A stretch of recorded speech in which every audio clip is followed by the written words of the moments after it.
How you guys doing today? It's Anthony Gangi. Welcome to another episode of On the Line.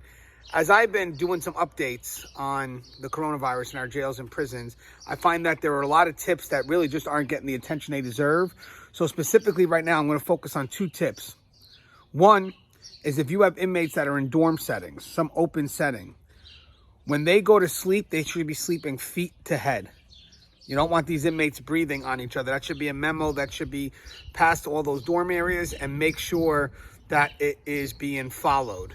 Definitely if you're custody, if you're doing your tours, tell the inmates, hey, listen, head here, feet here. Also, and this is on a higher level, if you have a hot spot, you need to focus your resources on that hot spot and don't start transferring inmates out to other areas of, if the hotspot's in the facility, don't transfer them to other areas of the facility, or if the hotspot is the facility, don't transfer them to other facilities.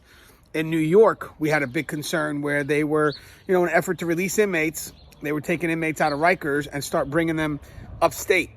Now, upstate really didn't have any concerns at that time. Rikers was a hotspot.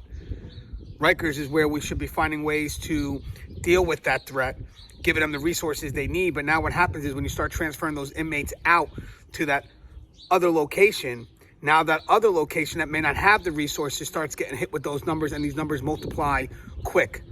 And again, just on an institutional level, you may have a unit that could be considered a hotspot.